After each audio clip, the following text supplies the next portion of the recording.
भगवान शिव ने बताया कौन सी 3 स्त्रियों को भूलकर भी तुलसी माता पर जल नहीं चढ़ाना चाहिए। तो चलिए इस 3 बात को एक कहानी के द्वारा आपको बताता हूँ। महादेव जी ने बताया कि कौन सी 3 स्त्रियों को तुलसी जी पे जल नहीं चढ़ाना चाहिए और तुलसी जी को जल चढ़ाने का नियम क्या है। और कोई व्यक्ति इस नियम का पालन नहीं करता और कथा ध्यान से नहीं सुनता है तो उसे महापाप लगता है। तो चलिए कथा आरंभ करते हैं। भगवान भोलेनाथ कथा आरंभ करते हैं और बताते हैं प्राचीन समय की बात है। विदर्भ देश में एक सुंदर नगर था। उस नगर में ऋषभ नाम का एक नौजवान ब्राह्मण रहता था। ऋषभ बहुत ही बुद्धिमान और नीति शास्त्र में परिपूर्ण था। वे सभी वेदों में भी निपुण था। ऋषभ जहाँ रहता था उसी के नगर के बगल में एक और नगर था। उस नगर में विद्यासागर नाम का एक ब्राह्मण रहता था। उसकी एक पुत्री थी जिसका नाम सुजाता था। सुजाता का लालन पालन बहुत ही लाड प्यार से हुआ था। सुजाता बहुत ही बुद्धिमान और गुणवान थी। धीरे धीरे समय बीतता चला गया और सुजाता विवाह योग्य हो गई। अब ब्राह्मण को अपनी बेटी सुजाता की चिंता सताने लगी। एक दिन ब्राह्मण अपनी पत्नी से कहता है, हे प्रिय, अब हमारी बेटी अब विवाह योग्य हो गई। अब उसके लिए कोई अच्छा सा वर ढूंढ कर उसका विवाह कर देना चाहिए। तब उनकी पत्नी बोलती है, स्वामी, मेरी नज़र में ब्राह्मण नौजवान है जिसे वेद पुराण और निषद का भी ज्ञान है। मेरे हिसाब से उस ब्राह्मण नौजवान से अच्छा वर कहीं नहीं मिलेगा। हमारी पुत्री सुजाता का विवाह उन्हीं से कर देना चाहिए। उनके साथ विवाह करके हमारी पुत्री का जीवन सुखमय हो जाएगा। पत्नी की बात सुनकर विद्यासागर बोलते हैं, तुम ठीक हो कहती हो। मैं भी उस नौजवान ब्राह्मण के बारे में बहुत लोगों से सुन रखा है। मैं अपनी पुत्री का विवाह उनके साथ ही करेंगे। मैं आज ही प्रस्ताव उनके पास लेकर जाता हूँ। फिर विद्यासागर अपनी पुत्री का प्रस्ताव लेकर जाते हैं और कुछ ही समय बाद ब्राह्मण ऋषभ के घर पहुँच जाते हैं और क्या देखते हैं कि ऋषभ अपने बूढ़े माता पिता की सेवा कर रहे होते हैं। यह देखकर विद्यासागर बहुत ही आनंदित हो जाते हैं और उनको बहुत ही अच्छा लगता है और वह मन ही मन कहते हैं, धन्य है ऐसे माता पिता जिन्होंने इतने अच्छे और संस्कारी बेटे को जन्म दिया।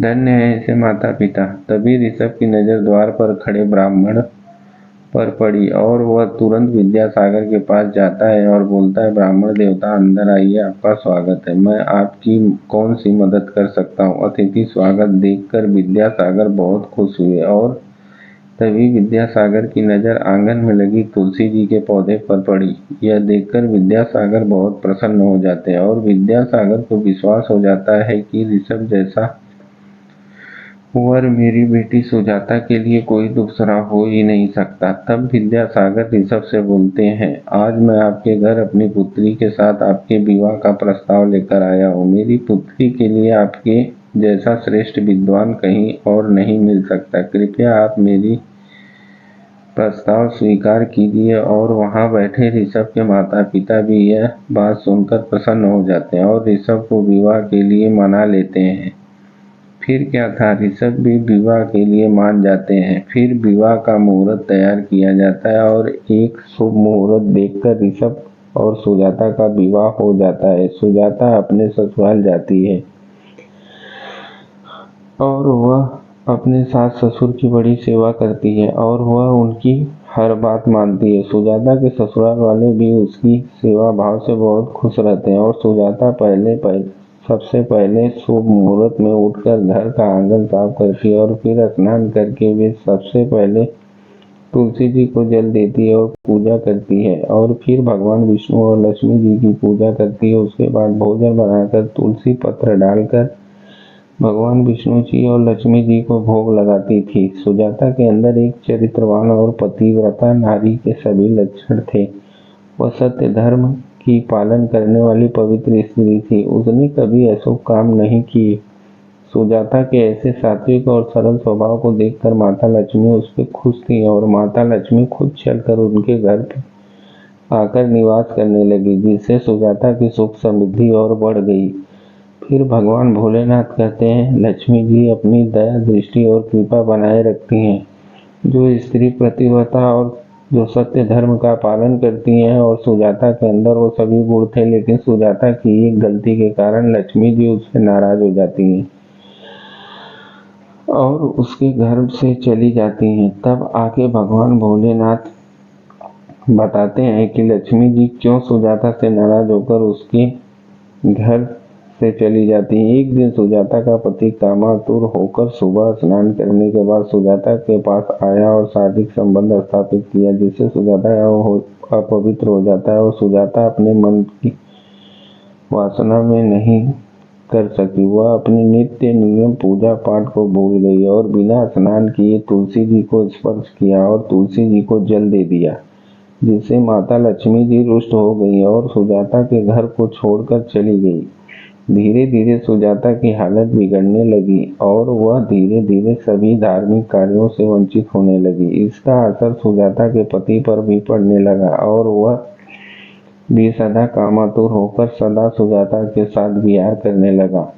उसका मन सदैव काम वासना में ही लगा रहता था और एक दिन उसके पति की बुद्धि भ्रष्ट हो गई। उसने सभी सीमाओं का उल्लंघन किया और सुजाता के मासिक धर्म के दौरान ही संबंध बनाया, जिससे सुजाता के अंदर निवास कर रहा ब्रह्म हत्या का पाप उसके पति के शरीर में प्रवेश कर गया। तब फिर महादेव बताते हैं कि जब स्त्री को माहवारी होती है तब उसके शरीर में 3 दिनों तक ब्रह्म हत्या का पाप निवास करता है, क्योंकि जब इंद्रदेव को एक ब्रह्म ज्ञानी पुरुष ने श्राप दिया था, तब ब्रह्मा जी ने इंद्र को श्राप से मुक्ति दिलाने के लिए इंद्रदेव के शरीर में ब्रह्म हत्या का पाप निकालकर जल, अग्नि, पृथ्वी और स्त्री को ग्रहण करने के लिए कहा था। उसी समय से स्त्रियों के शरीर में मासिक धर्म के दौरान ब्रह्म हत्या का पाप निवास करता है और जो पुरुष मासिक धर्म के दौरान संबंध बनाता है उसे ब्रह्म हत्या का पाप उसके शरीर में प्रवेश कर जाता है।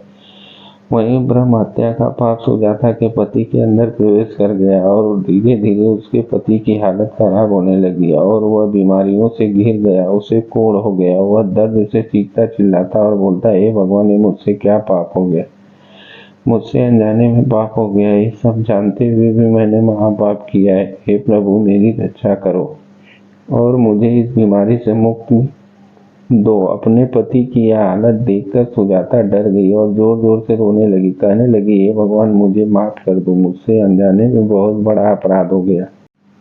तब सुजाता की सास ने अपने बेटे की ये हालत देखी तो वह बहुत गुस्सा हो गई और सुजाता को कहने लगी, अरे पापनी, तू इस घर से अभी चली जा। तूने मेरे बेटे की जिंदगी को नर्क बना दिया, तुझे इस घर में रहने का कोई अधिकार नहीं है।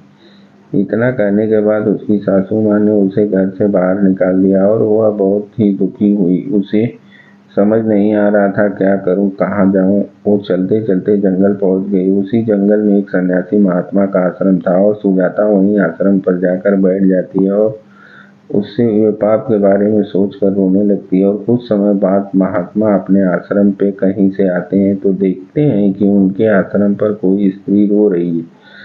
तो वे उसके पास जाते हैं, उससे पूछते हैं, बेटी, तुम कौन हो और क्या हुआ, तुम क्यों रो रही हो और तुम इस सुनसान और वीरान जंगल में अकेली क्या कर रही हो, तुमको क्या दुख है। तब सुजाता ने अपनी पूरी कहानी महात्मा को सुनाई और बोली, अनजाने में बहुत बड़ा पाप हो गया। तब ऋषि महात्मा बोलते हैं, हे बेटी, तुम चिंता मत करो, तुम प्रायश्चित करो, तुम्हें इस पाप